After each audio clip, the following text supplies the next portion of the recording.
estrutura dos navios. Eu o livro de referência do D&D quinta edição sobre isso é o Ghost of Saltmarsh, né? Que é focado em navegação, tem uma parte muito grande relacionada à navegação e dedica uma parte considerável do material às estatísticas e funcionamento das embarcações. Tá? Então, para você, se você quiser ter uma dimensão que ele foi, do que foi pensado, né, do material oficial para isso, tem ali. Então, você tem fichas de pequenos botes até grandes navios de guerra. Você tem os principais atributos dos navios, né, como ponto de vida, limiar de dano, capacidade de combate, tanto em termos de CA quanto em termos de ataques, enfim. Capacidade de carga, número de passageiros, tudo isso. Então, o básico para as estruturas dos navios está ali. Não é um sistema ideal, tá? Eu uso as informações, usei várias das informações como referência na Corte do Fim do Mundo, mas eu mesmo vou falar que é alguma coisa, mas não é fundamental. Ele tem, por exemplo, capacidades dos oficiais de tripulação, que a gente estava falando sobre os marinheiros. Então, ele explica a diferença que faz você ter na sua embarcação um contramestre, você ter um cozinheiro, você ter um médico, ou seja, o que esses oficiais, se você tiver na tripulação, são capazes de fazer e de agregar quando você está viajando nessas embarcações.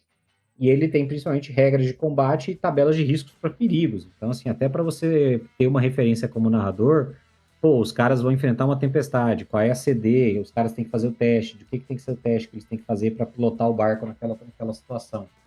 Né? Qual é o risco que eles têm ali, o que acontece se eles falharem, tudo isso tem ali disponível. E tem até para você tratar os barcos como inimigos, justamente para acelerar os combates marítimos. Então você está numa embarcação, você pode fazer contra aleatório de barco para encontrar. Esse barco é hostil, é um barco de comerciantes, é um barco de piratas, ele vai atacar, qual é a capacidade dele de combate, tudo isso tem ali disponível. Tá? O material oficial não é extremamente intuitivo, não é um materialzinho que é um pouco encardido de você ler, entender e usar. Por isso tem muito material não oficial circulando por aí, alguns são bem mais simples e fáceis de entender, não necessariamente são testados à exaustão, mas eles facilitam bastante o processo. Recomendo dar uma procurada aí se você estiver realmente interessado em narrar campanha de navegação. Para a situação de viagem e combate marítimo, normalmente essas estatísticas que tem no livro são suficientes na maior parte do tempo. Caso você vá avançar para detalhes de movimentação tática a bordo, dentro dos barcos, no convés, né?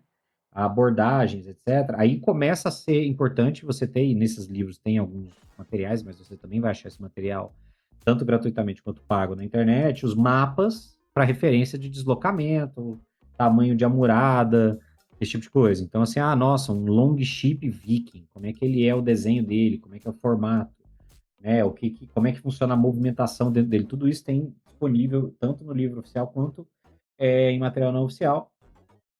E tudo isso é legal para você te ajudar a pensar visualmente também os combates e os recursos que os personagens e vilões possuem no processo. Porque, convenhamos, uma parte considerável da diversão de você fazer um combate marítimo, em vários aspectos, é você ter essa possibilidade de ter aquelas lutas épicas, né? Do cara pendurado numa corda, indo fazer as coisas, que é uma coisa muito mais avançada, mais acrobática, mais performática, e que é interessante você ter essa possibilidade, e esse material vai te ajudar nesse sentido. E um ponto interessante em termos de estrutura de barcos, que eu queria, só para encerrar, é pensar nas situações em que os barcos não estejam necessariamente navegando, né? Então, os barcos podem ser grandes o suficiente, normalmente são. Um barco de guerra, por exemplo, ele é grande o suficiente para ser uma verdadeira masmorra. Né? Como está dizendo aí no título, porque ele pode ter 2, 3, 4 andares, os cômodos são consideravelmente separados, existe uma estrutura que faz algum sentido. Então, normalmente, se você já viu um mapa, se você já viu um barco, uma planta de um barco, ela é uma coisa mais ou menos padronizada, vai ter algumas variações, mas é uma coisa que te permite ter um conhecimento. E você pode ter missões para os seus personagens lá, que vão incluir infiltrar num navio atracado, por exemplo, ou inspecionar um navio naufragado para descobrir o que aconteceu. Você pode fazer até usar a estrutura para fazer, por exemplo, um navio pirata, um navio fantasma, por exemplo. É uma possibilidade. Então, é interessante você ter essas estruturas, você dar uma olhada, mesmo se você não for usar o mapa de maneira tática, muita gente não usa, muita gente prefere trabalhar, por exemplo, com o mapa da mente, né? Com o teatro da mente. Mas é legal você, às vezes, dar uma olhada para você ter na sua cabeça, fácil ali, com tranquilidade, o que, que são os elementos, o que, que tem de cômodo, como é que eles são mais ou menos ligados, para você ter essa referência.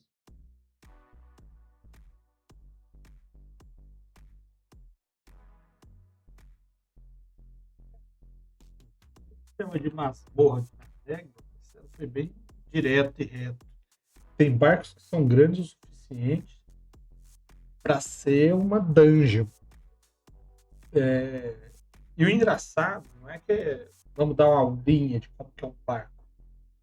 Faz parte do processo de mestragem, tá? Você ir atrás e montar de acordo com a sua realidade. O barco português era diferente do barco inglês, diferente do barco espanhol, diferente do barco chinês, diferente dos barcos egípcios, diferente dos barcos vikings. Mas eles têm sempre um certo recurso básico, uma organização básica. Mas peraí, por que eles são povos tão diferentes, mas eles têm similaridades? Meu amigo, pelo mesmo motivo que tinha pirâmide no Egito e pirâmide aqui com os Incas. Porque os alienígenas vieram empilhar pedra aqui? Não, parceiro, porque a pirâmide é a estrutura mais simples e mais resistente que se pode ter numa construção. Então, quando você faz um barco e você tem uma população, um povo que se especializa nisso, você vai ver que a necessidade nos barcos, elas são semelhantes. E quando surge uma necessidade, obviamente surge um procedimento, surge uma ação, surge alguma coisa para sanar os problemas. E como as necessidades são parecidas, a resolução dos problemas também. Então, não tem por que a gente colocar o timão, que é aquele volante do barco, na parte de trás em uns barcos e colocar na frente em outros. Por que vai colocar na frente? Por que não é na frente?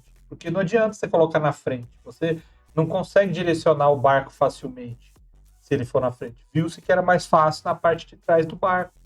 Então, todos os barcos têm esse tipo de organização. Você não vê isso na parte da frente. Então, não é porque são povos e tempos diferentes e o barco vai ser totalmente diferente. Não, é porque o comportamento e necessidade ela é semelhante. Então, se você vê quais são os elementos básicos do seu barco, você vai simplesmente criar em cima e conseguir detalhar ele aí para os seus jogadores da melhor maneira. E por que ter esse domínio? Por que ter esse mapinha? Porque nada pior numa cena de ação do que o mestre não conseguir dar noção do que está acontecendo em volta dos personagens. Cara, você precisa fazer eles idealizarem a cena. É diferente você fazer uma cena dentro de uma taverna, você fazer a cena dentro de um salão, você fazer a cena dentro de uma sala, onde os jogadores conhecem o espaço físico que eles estão vivendo, do que você fazer dentro de um barco. A maioria das pessoas não tem esse contato, eles não conseguem imaginar facilmente, e se extrapola o comum, o convívio dele. Então você precisa ter isso daí, precisa detalhar para eles terem essa identificação espacial, tá? Olha lá, alguém sabe se daria para usar um glifo da vigilância em um navio? Eu não sei como é que o glifo da vigilância está funcionando na quinta edição, mas Não, eu acho que sim, daria. ele é um local, né? Você, na verdade, faz um glifo da vigilância numa parede, por exemplo, ou num objeto, né? Pode ser tipo um baú, por exemplo, mas você pode fazer ele numa parede, num pedaço de parede. Você não faz no barco inteiro. Eu acho que magia não comporta isso. Mas um objeto ou uma área desse barco, ele vai funcionar como estrutura, né? Sim. Você faz ele na estrutura, na parede do barco, e ele vai ter aquele efeito ali naquela parede. Exatamente. Eu botei uma enquete aí no YouTube, tá, galera?